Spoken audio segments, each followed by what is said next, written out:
love me, yeah, they love me. First love yourself. For that, and God we trust me. I don't trust myself. Your jewelry, I get it took. Welcome back to It Is What It Is. This episode is sponsored by Underdog Fantasy. The app is an easy way to make some cash just by making picks on your favorite players. Underdog is available in more than 30 states, including California, Texas, and New York, just to name a few. Make sure to support the show by hitting the link in the bio and downloading the Underdog Fantasy app. They'll also match your first deposit up to $100, and you get a special pick when you sign up. I'm Treasure Wilson, aka Stat Baby, along with your host Cam. Mase couldn't make it, but he'll be back. And today we have a very special guest. He has held multiple world championships in 4 weight classes, and he's the only boxer in history to start his professional career at light middleweight and go on to win a heavyweight title. He also represented the U.S. at the 1988 Seoul Olympics as the youngest member of the U.S. Olympic boxing team, where he won the silver medal. Introducing Roy Joynes Jr. Yeah, Roy! What's happening? Yeah, Roy! What's happening, man? It's a pleasure to have you on the show, man. Thank you so much, man. Thank you, man. We appreciate you coming up here, man. Legend, big time legend, man. We appreciate you coming up, man. Let's talk about the fight real quick this weekend. Who do you have winning this fight this weekend? Well, Garcia? I got Haney winning the fight. With Devin? Okay, gotcha. I got Haney winning the fight because right now Haney's on a roll. He's one of the youngest undisputed champions of all time. He's a very articulate and a very knowledgeable guy. I trained him for a little while. He was a little younger before he turned pro. So I taught him a lot of game, and he's only bettered that game or perfected that game more since I taught him. So he's really become a sight to see, and he wants to be the best of his weight class. And I really like that about him, too. So he and Ryan, I think, have 3 wins apiece versus each other as amateurs. So Ryan does know him very well, and he knows Ryan very well. And Ryan, on the other hand, has a left hook that's made more for the pros than most people know. So he always dangerous, but I just think Devin is smart enough to overcome the left hook. And if he can overcome the left hook, he's fine. Let me ask you a little, and thank you. That's a great take on that. Let me ask you something. Do you think what Ryan is doing leading up to the fight is part of marketing, or do you think he's really going something? Because I know everybody have different way of marketing, different antics, different ways to get ticket sales, et cetera, et cetera, et cetera. And what Ryan is doing, this is like, so my uncle's a boxing trainer, Billy Giles, and I grew up in the house with Hector Camacho in my house 2-3 times a week. This is beyond Camacho. Like, what do you think? Is this mental, or do you think this is serious what Ryan's going through? He said he identifies as a woman. Yeah, it's sort of confusing. I think a lot of what he's doing is really to play games too with Devin Haney, to play mind games. But at the same time, he's been through a lot of stuff, and he's been through a lot of stages. And with all the stages that he's been through, it's kind of hard to tell what's real and what's not. I thought he was an absolute great talent coming into the pros.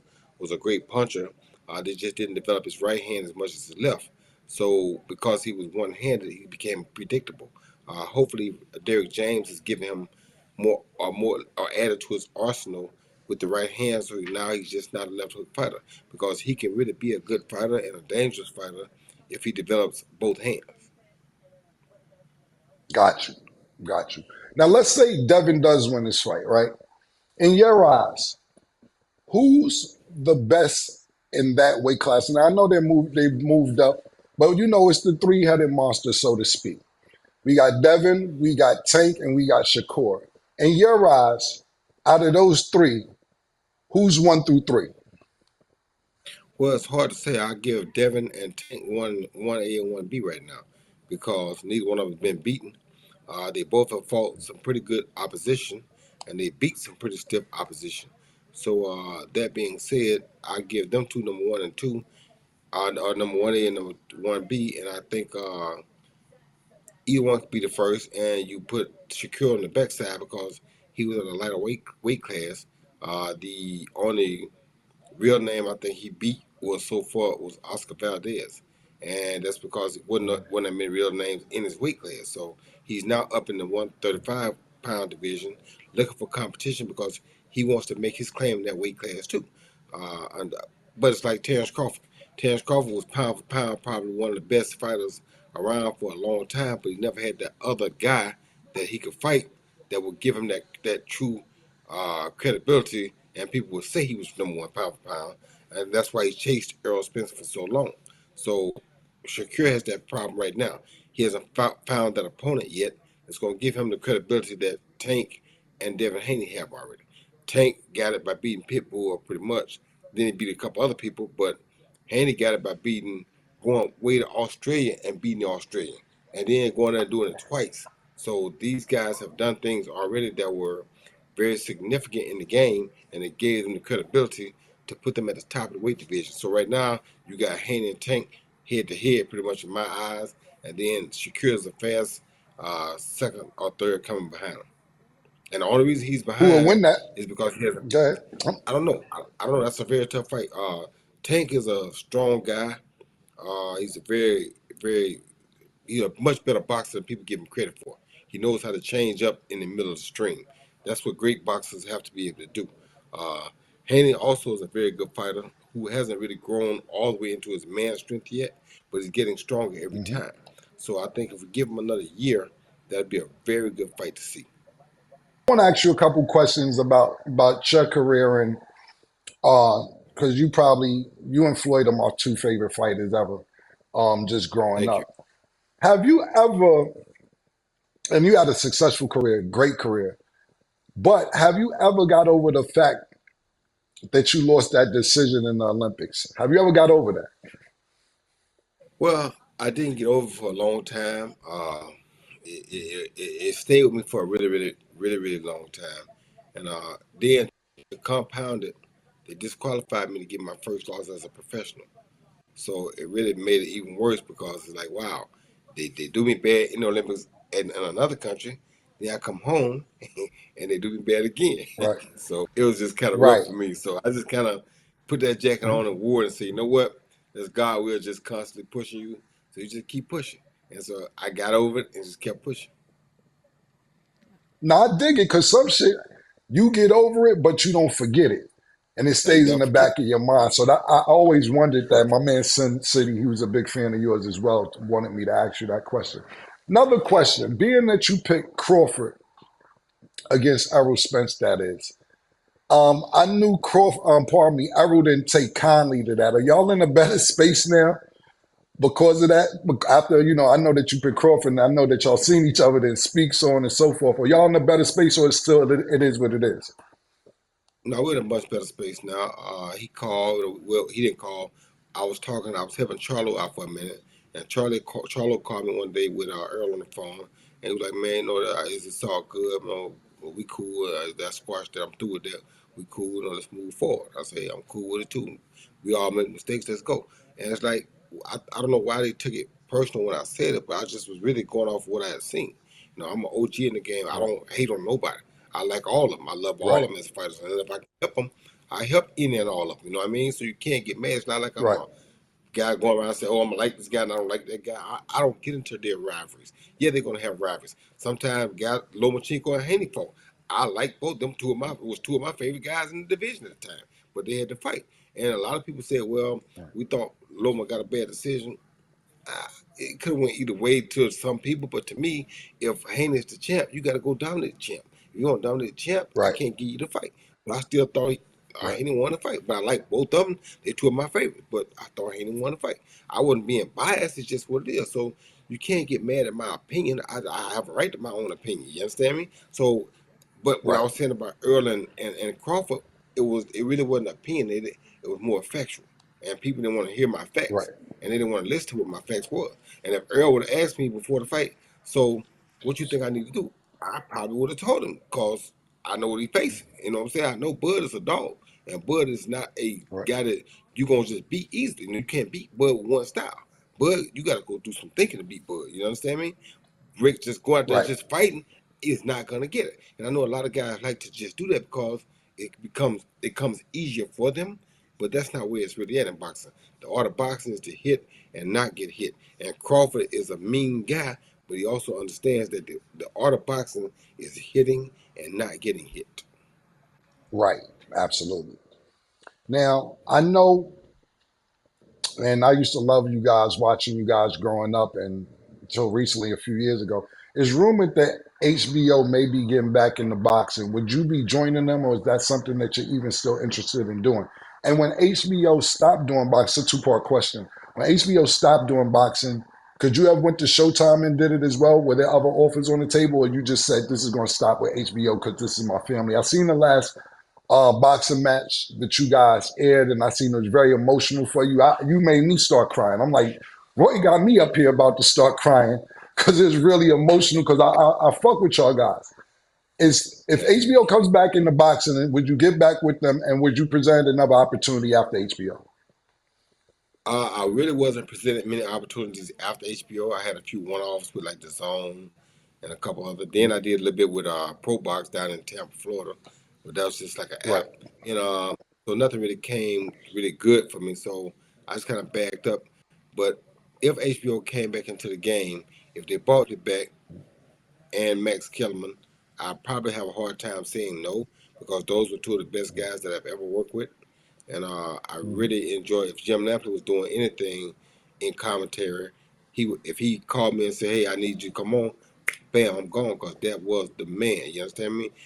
Right. He was Yes. like Yes. those dudes were my dogs. Jim Lampley and Max Kellerman, and me and Max we had our differences at first. But I know Max likes to ask a lot of questions, and sometimes it bothers me a little bit that he asks so many questions. But that's how you gain knowledge. You understand me? So Right. we had Right. that, but as a student of the game, he was a true student of the game, and he loved boxing. And when you got people who are, you got a person who is a true student of the game who really studies it. He earned my respect for his due diligence of learning about the sport of boxing as much as he could without ever competing. So that made me like Max a whole lot more, and he's a real honest, true person. So with him and Jim Lamb both came back on the scene, HBO would have me right away because how could I say no to my two favorite teammates of all time? Right. Right. Let me ask you something. This is just me personally and my homework. Is Larry Merchant hating on Floyd? Your opinion? Because from us looking in, it looked like he always had a problem with Floyd Mayweather, no matter what. And look, as a black man, it came off racist sometimes, and they may not have been racist, but at the end of the day, it just seemed like Larry Merchant always got a problem with Floyd. Did you see that, or the viewers just overthinking or overviewing what were looking at? If they pay attention to it closely, it ain't just start with Floyd. Larry Merchant had a problem with Right. Roy too. Larry Merchant had a Yeah. problem with Yeah. anybody Let's talk who didn't about do it. it the way Let's talk about it. he thought yeah, Yeah. he had anybody that didn't do it the way he thought they ought to do it.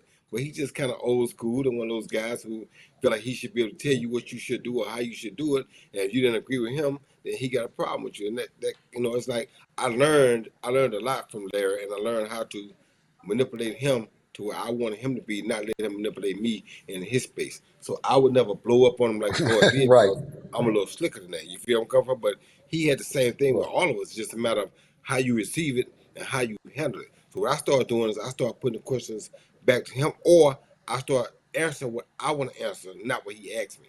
So you got to know how to handle him. Got you. And I learned how to control him and how to be a smarter person. It's like in this world, we learn that you got to know how to pick your battles. You understand me?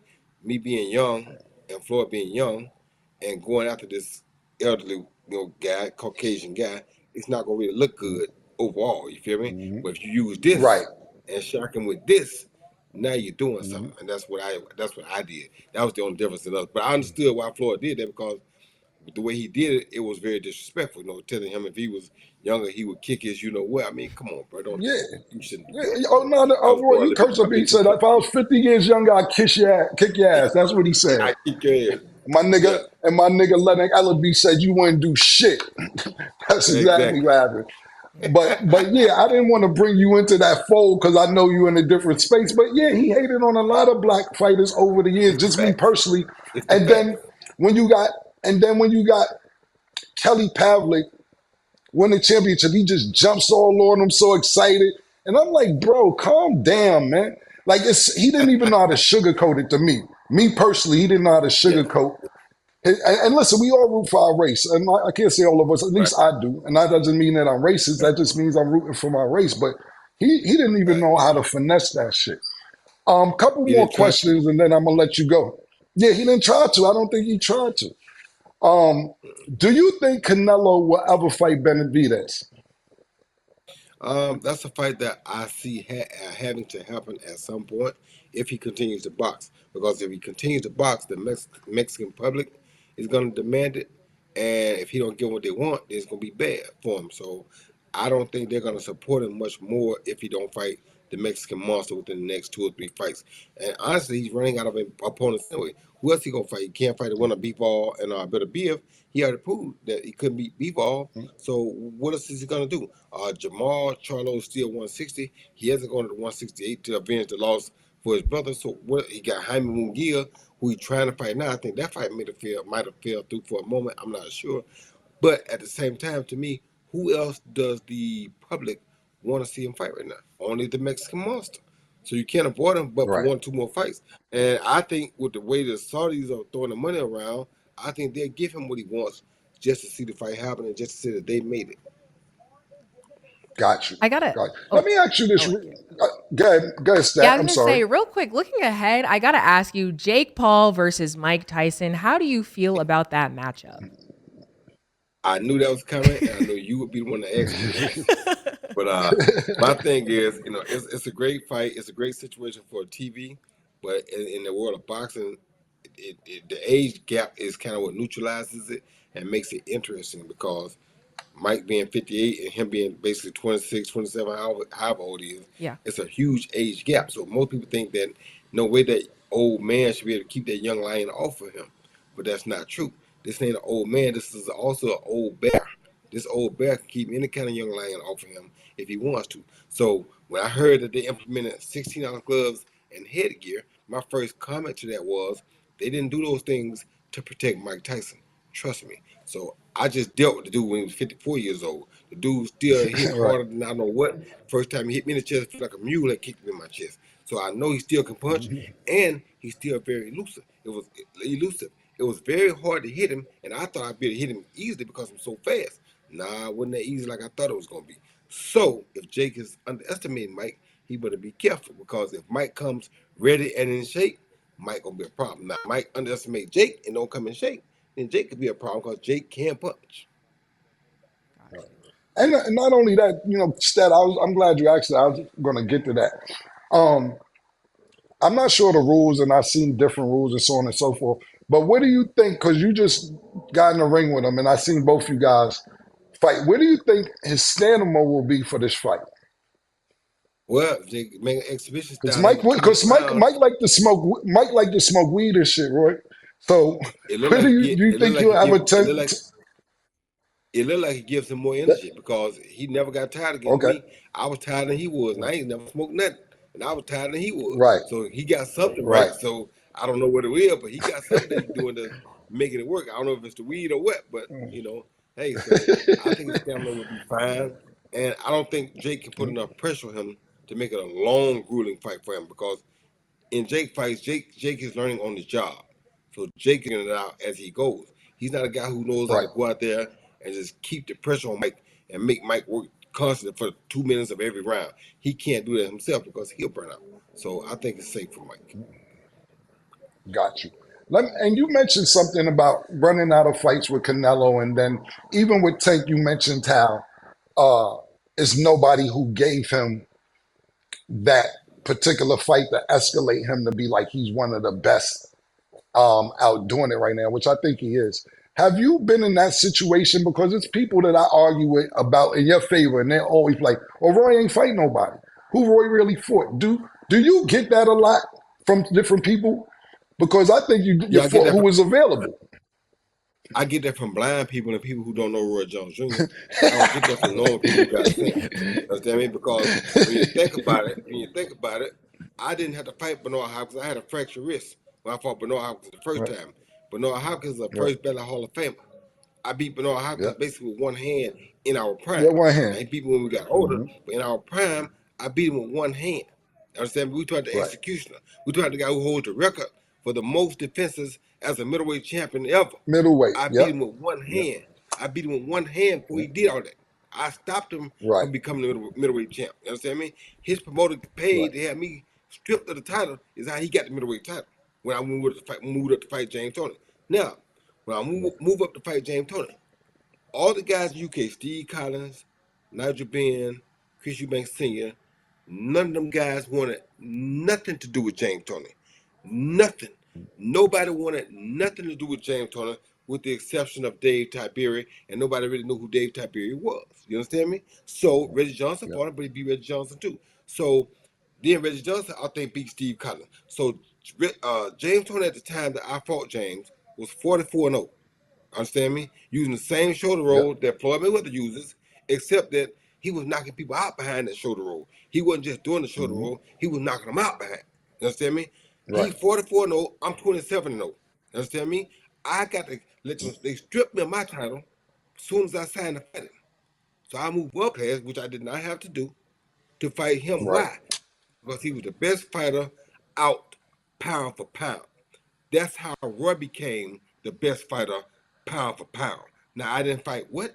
Then I go up and fight Mike McCallum, another person who should Okay. be in the Hall of Fame. Talk Virgil that shit, Hill, Roy. Let them know. another candidate for Hall of Fame. Montel Griffin, who also came up after me and beat James Toney 2 times, also was an Olympian. Then I go from middleweight all the way up to heavyweight, and I turned professional as a junior middleweight. But every name that they bought me, and you can ask them, you can ask the fighters. I used to tell them on the interviews at HBO, call my house if you want to fight. If you got any kind of title in boxing, I don't care what kind of title it is. It could be the IBC root beer title. It could be the closed closet title. I don't give a damn what it was. If it was a world title in my weight class, I want it. If you had one, you got. I will fight you. Why? Because I could not sleep at night if it was anybody close to my weight class that people thought could beat me. That's just that simple. I was the last one that played King of the Hill. Well, I can't say Yeah. Crawford does play King of the Hill too. Crawford does want to play King of the Hill. So I was the last one of that status that played King of the Hill though. I fought whatever they fought me to. If you showed up at the bottom of that hill, you got that ass whooping. That's what I'm And that talking was real. about. That let niggas know. Cause I'm tired of who did Roy fight? Who did Roy fight? This is the last question. I'll get you out of here real quick. And hopefully you'll be back soon. Who was your toughest opponent that you ever fought throughout your career? 2 of them. James Toney was the toughest opponent I ever fought because he was the best boxer. He had the shoulder roll down to a T. He knew how to counterpunch. He knew how to do everything. The only thing James didn't have that I had was great feet. I had better feet than him. And that's what it allowed me to make it look easy, but it really wasn't because you had to stay focused every second of every round or he would have knocked you out. That's who James was. James likes how Tony, people don't give him credit for it now, but James likes how Tony was one of the better old school throwback fighters that you would ever see in this game. You understand me? You couldn't hardly hit him with a clean punch, and I was the best, most accurate puncher around. You understand me? And you could not hardly hit that That's dude that with a Roy. clean punch. Roy, that's one of my favorite. You hit him with the. He tried to do Exactly. it. Bop. Yeah, I but yeah. I watch that all the time. But by the grace of God, that came from me knowing that he would copy me beforehand. You understand me? So I would watch after I fight, and I would see him copy a few of my moves. So if you copy my moves, you know you're not better than me because I'm not copying your moves, but you copying mine. Right. So I peeped that about him Right. earlier. But it was just it was tick for tack for a long time because he's a really really good fighter, and he by far was the best fighter skill wise that I ever fought. The toughest fight I ever had was after I lost all that 25 pounds and came back and fought Tarver the first time. I went in the ring Right. with no energy. I went in the ring for the first time ever in my life with my tank on E when I got in the ring. You understand me? So Right. that was one of the Yeah. toughest fights ever because I was pushed to the brink of if I wanted to ever quit, I could have because I was like, man, I have no energy. What am I gonna do? I sat Right. down to the eighth Right. round, and it was like God just like spoke to me. You said you want to regain the light heavyweight title, right? Yes.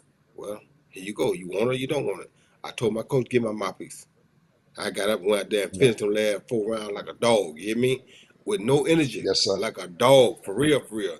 They ain't never seen a lot Yes, of sir. people that they think are claiming to be the best fighters ever or the best fighter around. They weight class pound for pound. They ain't never seen them go through nothing like that when they had no energy from the fight, from the beginning of the fight, and still go push through it and win a 12-round fight. Tell me how they do it. They got to have this. Right. People That's always right. want to say, "Oh, he's the most talented guy in the world." Nah, I wasn't the most talented. I'm one of the most skilled guys in the world, and I got this, and it's And that's proven. what matters, man. Yes, sir. And I Yes, fought sir, whoever Roy. came. Like Hopefully the we song can. say, Yeah. like the song said, they got the nerve to say, "I ain't fight nobody." That's why I put it in the song. I just make them look like nobody. Y'all must have forgot. Huh? What? Huh? Talk that shit, Roy. I know I keep saying last thing. This the real last All thing, good. Roy, because we're gonna try and get you All back good. next week after the fight. This has nothing Okay. to do with boxing. This is a question that a story was told by Fat Joe, how you ran down on Fat Joe for him talking crazy about you on the Lean Back song. Is that story true that you seen Fat Joe somewhere and you approached him about that? I did, but I was crazy. I ain't have good sense, and at that time, you do something crazy, I had to come see you. You know what I mean? I was, Yeah, I no, was I a dig it. I carried that same personality in the boxing ring that I carried in life. Hmm. If you cross me, I gotta come Right, see you. And I thought me and Joe was right, cool, so when he throw my name in the song like that, I'm like, oh, you gonna take a look at me? And I thought we was all right, so I gotta come see you now. right, But it was cool. right. We squashed it, and we cool now. You know what I mean? But yeah, I did No, come no, because I was, yeah. I was like, Go ahead, Roy, go ahead, finish. we we cool. How you gonna diss me? I'm supposed to be your man. You feel me? And you gonna do me like that? Right, right. But No, but no, but the but no, list that's goes how he on. Y'all explained like the talk. story. He said he loves you. He just explained the story, and I was like, Yeah, if I ever talk to yeah, Roy, I'm gonna ask him about this, man. Roy, yeah, we yeah. I appreciate was your time. Thank you for Yes. joining the show, and hopefully you could come back next week post fight, and we'll talk about it again. But Roy is picking Devin to win the fight, man, and this your home, bro. Anytime you want to come up here on It Is What It Is, you're more than welcome. Stat, do you have anything else you want to ask before we wrap up? That was it, Roy. It was a pleasure. It sounds like Roy, you got something else to say. You want to Yeah. say? I'm sorry. Yeah, Before I we want to say go. thank y'all for having me. I want to say thank y'all for having me on. I want y'all to say that don't count Ryan out now. Ryan is not a bad fighter, and him and Devin got 3 wins apiece against each other as amateurs. You understand me? And it's like when guys are like that, they know each other that well. Anything can happen. Excuse me. Um, that's the big thing you got to watch Yo, about this fight. yo, I Roy, like hold Devin. on, hold on, Roy, hold on, Roy. This is what we don't do up here. We don't flip flop. Stay strong. You No, said I'm not Devin. flip flopping. No, I'm not flip flopping. I'm all just saying, but right, it all right, might be a better fight than we think. It might be a better fight than we think because they know each other. They got 3-3 as amateurs, so they got a long history, long before right now. right. So this could turn into a better fight than we expected to. But I still expect Devin to come out on top. Got you. Got you, man. Thank you for your time, Roy. We appreciate you, and we look forward to seeing you again here on the show. And like I said, this your home. Anytime you want to come here, uh, the door's open. Anytime. Yes, Thank you. I appreciate it, my brother. Thank y'all. Dear Mase, I'll holler at him next time. All right. for sure. Yes, sir. Okay. All right. In the comments, let us know who you guys think is going to win the fight. But we're going to go to break and we'll be right back.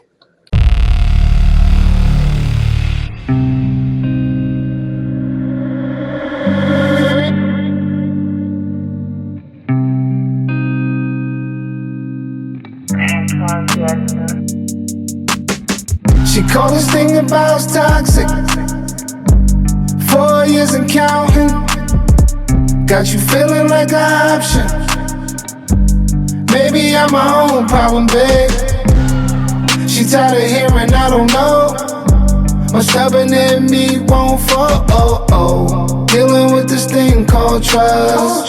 But she really thinking about it. She wanna be free. Why am I in this woman wanna be free? Welcome back. Now let's get into our Underdog Fantasy picks of the day. Today, the Bulls will play the Heat for the play-in tournament. Underdog Fantasy has Bam at 37.5 points, rebounds, and assists. Do you have him higher or lower, Cam? I'm gonna go lower. Okay. Jaime Jaquez Jr. is at 13.5 points. Do you have him higher or lower? I'm going low on him too. Okay. And Kobe White is at 20.5 points. Do you have him higher or lower? Kobe hot right now. We're gonna go higher.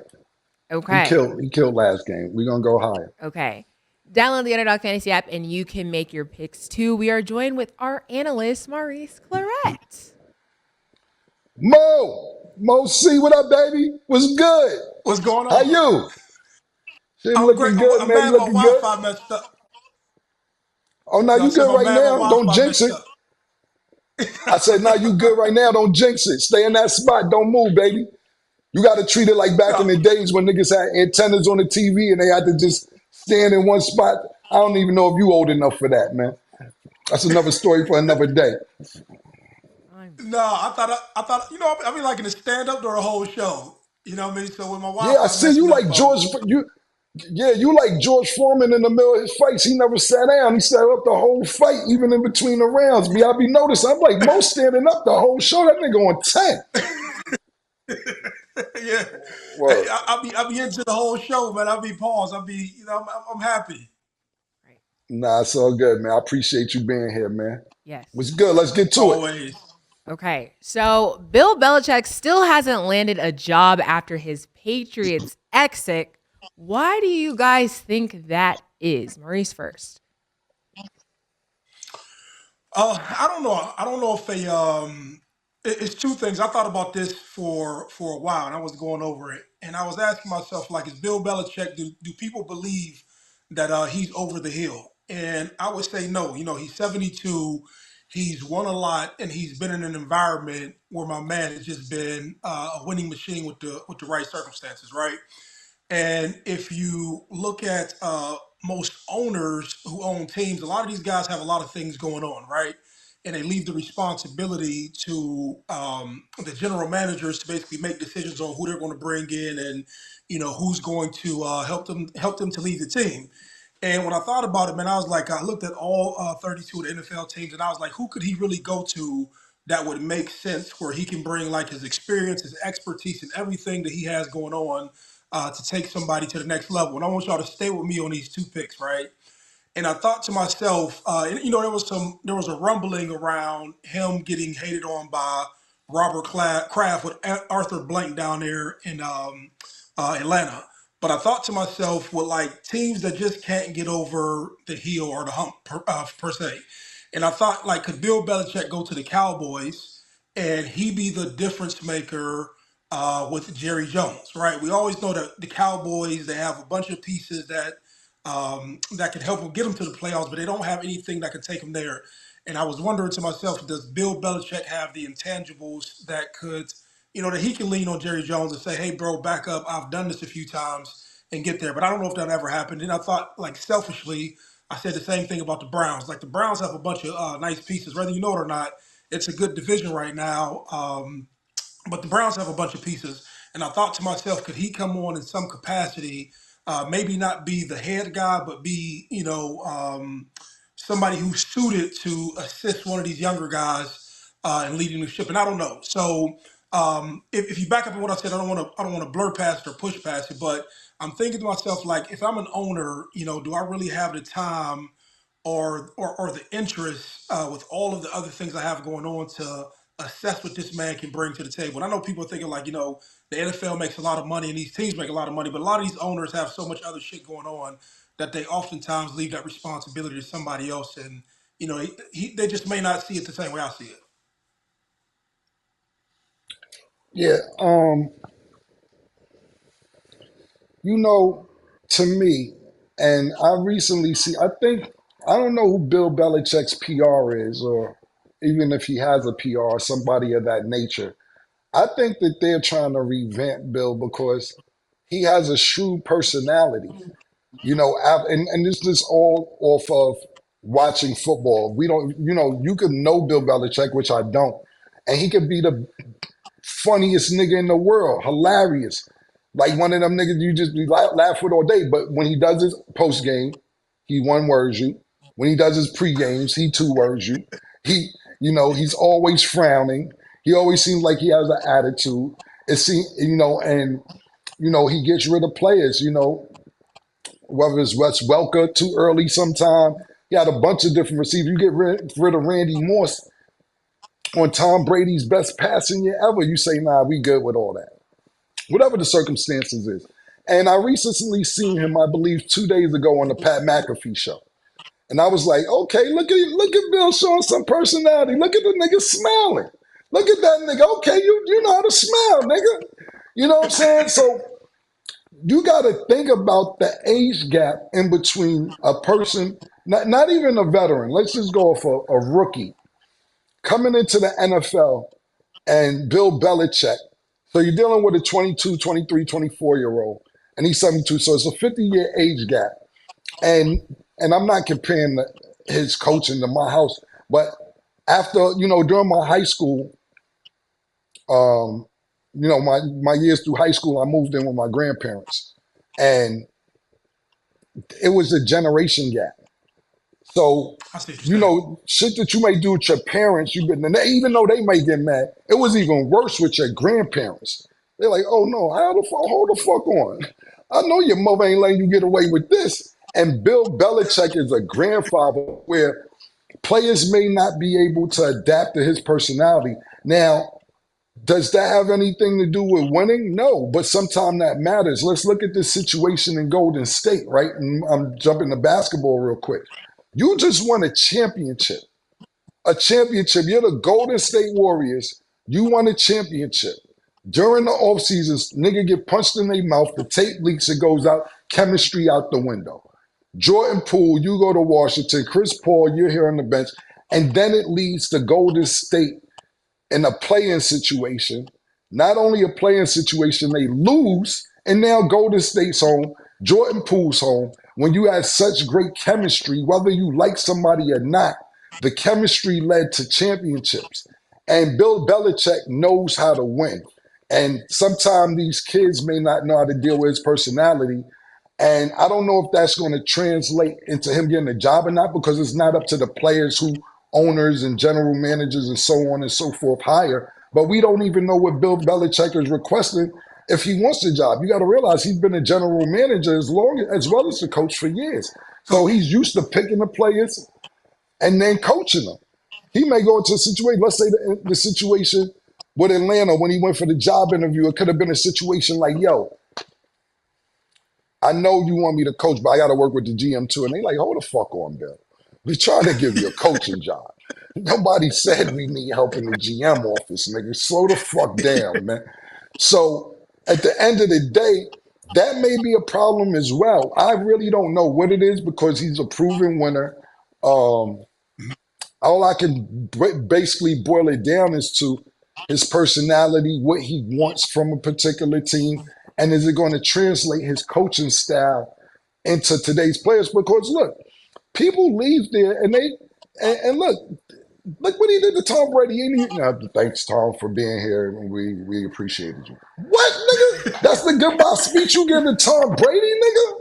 That's the speech you give to Tom Brady. Thank you for your time. It was valued and it was great working with you. That's Tom Brady, nigga. Like, yo, when Tom retire, you don't say that. And nigga wanted to get rid of Tom years ago. So when you see Bill Belichick treat a Tom Brady like that, imagine how he gonna treat you. Imagine what he'll treat you like. You feel me? Yeah. So that's all I gotta say. So I don't know why, but I can. If I'm a general manager or owner, I'm gonna be like, yo, my wide receiver, who's my franchise player, is a diva. I don't know if Bill Belichick know how to deal with a diva. You gotta deal with personalities, yo. It's a lot dealing with a lot of personalities, especially when you got good players. So I don't have the answer why he's not coaching or what's left for him, but I know he was on Pat McAfee, he was smiling, looked like a whole different person, and somebody may be in his ear telling the nigga, yo, you gonna have to change up, bro. If you want to get a job out here, you're gonna have to see more personable and more friendly and able to talk to. Sorry, Mo, go ahead. No, but you sparked a thought in my head. I start thinking about Nick Saban. Nick Saban ran for the Right. Hills. Bill, and I'm thinking like this is the professional version of the professional version of what Nick Saban is to college. Right. It's either you run Absolutely. for the And they Hills or change. boys. Right. Yep. That's his nigga. Them niggas is cool. Okay, so we're going to discuss women's basketball real quick. So Gino Ariema says a one and done rule could ruin women's college basketball. One and done meaning that they are eligible for the WNBA draft after 1 year of playing. Do you guys agree with Gino's standpoint, or do you guys see some positives in allowing women athletes to be able to declare for the draft after a year? No, y'all know UConn. UConn is my team, and so I do have to say I respectfully disagree with him with this. And the way that I see, or the point that I'm going to make is that after I had seen Juju Watkins, the young girls from South Carolina, the Asia Reese, the Flage, and what Caitlin Clark just did, I'm pretty sure that there's somebody on the other end of the spectrum, be it professional sports, that says, man, I wish that we can get that attention up on this platform, right? The NBA already subsidizes the WNBA salaries. And I hear them loud and clear, like, man, if we can just get those girls up here and we can figure out how to market them better, we need to basically take these restrictions away, right? And I know what he's saying, that people have grown up to love the players, and he has 11 championships with UConn, and he wants to hold on, kind of like Bill Belichick and what Nick Saban is. They want to hold on to what's old. But me personally, I think like getting these girls who have social media followings now and who can get into professional environments and they're able to move around more. You're able to have a professional marketing brand, be able to market them as professionals in their cities. I think it helps women's sports. And I just thought it back to and Cam, maybe you know more of the players. Remember when you had like Tina Thompson and Cheryl Swoops and just that whole Yes. era of like Right. professional players? I think like Yes. these are the younger girls who are shepherded into that. And somebody had to sit back and say, hey man, we're sitting here watching this girl. I think like Caitlin Clark had 19 million views, right? And this was for a collegiate game where she was only making it so much, and she was an NIL and all this other shit.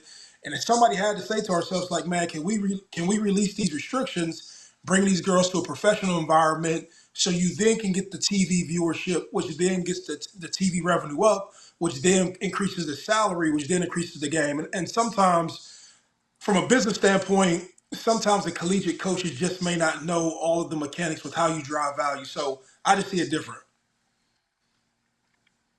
Yeah. What I'll say is, I know you Ohio State, then is UConn family. So big shout out to the UConn family. But Gino, what the fuck are you talking about? Yo, bro, you just the other day told Juju Watkins she should go pro. You just said that after y'all beat USC. I didn't even read this topic. I'm just hearing it now. Yo, how the fuck you gonna tell niggas that they should go pro and then thought about it like, oh shit, that may fuck my shit up if I tell these girls they should go pro. Maybe I stuck my foot in my mouth. Bro, you just said this 2 weeks ago. You beat USC and you like Juju Watkins is so good that she should go pro now. She got bigger fish to fry. That was your words, Gino. That's what you said, nigga. That's what you said. Now, that's going to ruin the game because I believe what happened, my opinion is, all the D1 female coaches called that nigga like, what is you trying to do, nigga? You trying to fuck us? You trying to make us all get pay cuts and make us all lose our job? He probably got a storm of calls from everybody who coaches women's Division I NCAA basketball. Like, why would you say that? Why would you say that? Now you backtracking on your own statements. So that's first and foremost. We'll get that out the way first and foremost. Back to what Mo was talking about. Great points, Mo. That was absolutely correct. See, the thing about it is this, and a lot of people have to realize it's certain rules with the NIL. So let's say, for instance, right? And I know we'll talk about Caitlin in a minute from my point of view. If let's say, for instance, Adidas wants to sign you, but your school is a Nike shoe contract. You can't wear the Adidas. You can't wear them because you're under contract with the school to wear the sneakers that the school applies to. So now you're missing out on that money. Or you can't do this because you can't do that. So sometimes NIL gets in the way of people's money. Not saying NIL, the school's deals get in the way of NIL money for students. So it's like, yo, because I just look, and for those that don't know, Caitlin Clark just signed an over $20 million deal with Nike. For people that don't know that, she just signed 20 M's, more than 20 M's. With Nike, day before yesterday or yesterday, I'm not sure. I've seen it yesterday. And what I was saying to myself is, and I don't know who Iowa's basketball signed up to or whatever, and I know it's her last year, but let's take this into consideration. Let's say she was a junior, right? Let's say she had another year to come back. Nike offers her 20 million, but and this is all, this is just a scenario. This is not real. Of course, it's not real. She's going to the WNBA. But what I'm saying is, what if she had to come back? Nike offer her 20 million, and be like, oh, you can't wear Nike because we're Adidas school. You like, yo, maybe I should just go to the WNBA and go get this 20 M's because y'all slowing the process up. So at the end of the day, it's about the money. Even Caitlin Clark, look, I seen her, and we're using her because right now she's kind of the standard of what's going on. Her contract, 4 years, 360 some million, whatever it was, Yeah. 370 million. And, she'll make up for it on the endorsements, but at the same time, niggas just offered her 5 million. So you got to think about that. Like, but her turning down that 5 million, to me, it proves that she wants to move the women's game forward. She wants the light to go on the women. She wants people to see that because that's hard to turn down when you working 4 years for less than 400 and you can get 5 million in one season. That's just hard to turn down. It is. It just is, man. So at the end of the day, Gino, first of all, stop contradicting yourself. It ain't been a month. That's first and foremost. I fuck with you, nigga. And y'all ain't winning a little minute. And I know it's pressure on y'all because the men been winning. So, y'all niggas was the big dogs around there for a little minute. Now niggas walking, the men's team walking around with their chest poked out. So y'all niggas feel a little way. But it's going to boil down to money. And at the end of the day, if everybody's not making NIL money, I'm not going to sit here and sneeze at somebody who could go play basketball for the summer and make 70 to $80,000. I'm not going to frown at that. So that's what I really believe it's based upon. Right. Also, real quick, I don't know because I haven't looked at our topics, Mo. Real quick, I want to bring this up for the next topic before Stat gets the next topic. If you're done with what you had to say, because I seen this earlier in the middle of the night before we started shooting. Virginia's the first state to allow schools to pay their athletes. What do you have to say about that, Mo? And I'll chime in afterwards. And then Stat, not to cut you off, did you have something to say about what we were just talking about before we move on? I mean, no, you guys basically covered it in good standpoints because, you used Gino's words against him, and that's that. So, yeah, I agree with both of you guys. If they can go and translate that money into the WNBA earlier, just like the men can, I don't see why not. But I understand also the aspect of people probably not following along with women's college athletics as long, but I think new stars will come through as it does with the men. So, but yeah, on to the next point, Virginia. Maurice, your opinion on that? Oh, anybody knows me knows like this was probably my Super Bowl. And if y'all can go back probably like the middle of the season when I was talking about the legislation that was brought up between Tennessee and Virginia, these are when I said the ultimate white man fighting a white man. It's easy to beat up kids and black kids who have no representation, but once you start going against state employees and senators and people who are bringing bills and going to fight them, you're in a different fight, right? And I was happy because now people have seen how to slay the dragon. Now they've said, okay, Virginia, and just so I can make this make sense for people who just may not know, say, okay, Maurice, what is the significance? The significance is this. You have schools who don't have to go out and go get small business owners to raise money to give to their athletes. Now they can just go in their own pockets and say, hey, if I want to sign, if Stat is a player and I want to sign Stat, and she's the number one player coming out of high school, I can reach in my own pocket and legally pay you without the NCAA interfering. And so the school then can raise a shit ton of money. The school can then redirect and recruit who they want to, right? And now, if you look at who else is fighting during the same stuff, you have South Carolina, Mississippi, Oklahoma, Nebraska, all schools who are all areas who normally probably have great schools and great endowments, but they don't have the small business owners who probably raise money for the NIL collectives. And so for me, I was happy as shit because this means that the ball is moving forward and that kids and the stuff that Harbaugh was talking about last year, they'll start to get compensated more because this is what people don't understand. And the best way I can explain is this. When you have a football game, it's the equivalent of having a concert or a summer fest every fucking weekend where you have huge parking, you have 60, 70, 80,000 motherfuckers in the stadium, and you have them paying top dollar for entertainment.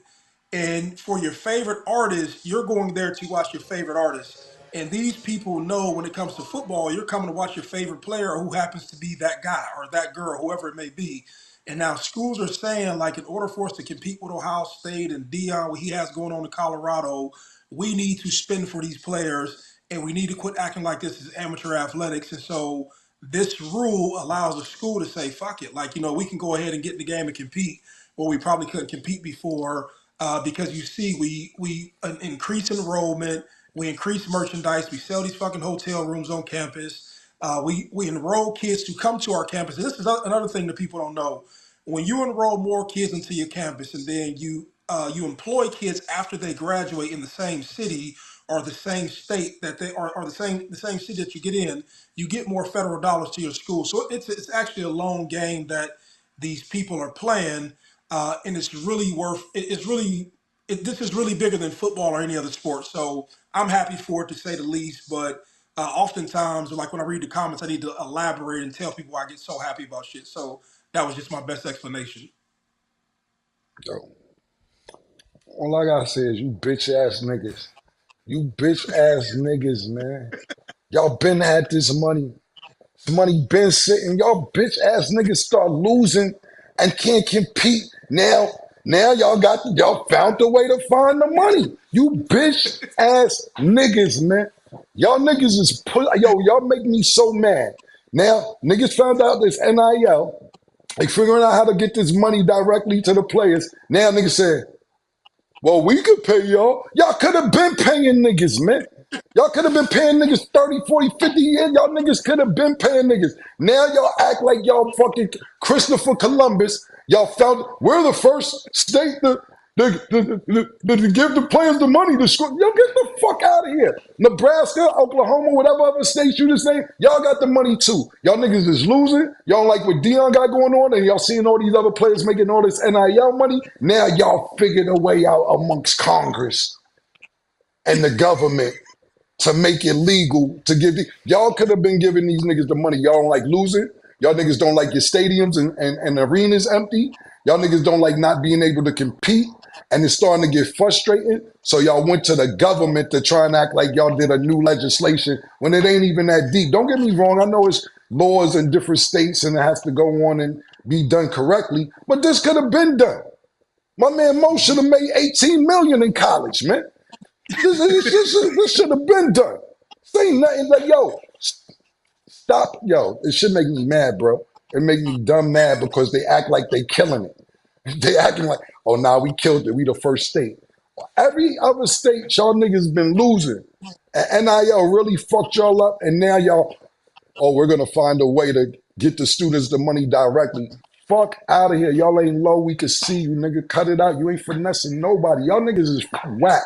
Y'all are whack, and this could have been going on. What I will say is I'm happy, like Mo is happy, so kids of the future could make money when they get in school without having to do all the sneaky shit and taking money under the table. And if you don't have that big of an NIL deal, then you can still get money from school because we got to realize with NIL too, you may be one of the best athletes, pardon me, you may be one of the best athletes in the world, but you may not have the personality to sell product. So Yeah. you may say, yo, this nigga averaging 40, but he can't do a Sprite commercial. He don't know how to sell it. You know what I'm saying? We can't give this nigga a Craftmatic commercial, or we can't give him a Skittles. This nigga not selling it. This way it assures you that you're getting paid because of your talent, and we bringing you here to win. And that's what I like about it. So I'm very, very happy for the kids that's about to get paid because not only NIL, the schools are about to start paying y'all, but I'm also pissed off for the people who didn't get paid, knowing this could have been happening years and decades ago. And now they miss out on all the money. But you know, it is what it is. A lot of people, it's trailblazers. I'm one of them. And when you're a trailblazer, you just get to accept and enjoy what the other people are getting because of what you've done. But in the back of your head, you still like, I just asked out. I could have killed. This was a nigga when I was 19, shit. And the nigga, and then imagine a nigga who know with personality, who know how to sell. Like, man, it's fucked up, but I'm happy for the kids of the future, man, for the players who didn't get their shit. But y'all nigga, Virginia, Oklahoma, because I know it's gonna be 50 states before we know it. And y'all not low. Y'all could have been did this. Facts. Definitely right on that. Well, that's all the time that we have for today. Maurice, thank you for being here. See y'all. Mo, Always. love you, bro. Yes. Likewise, bro. Okay. And thank you all for watching season 3. We will see y'all next week with season 4. But thanks for watching. And as always, it is what it is.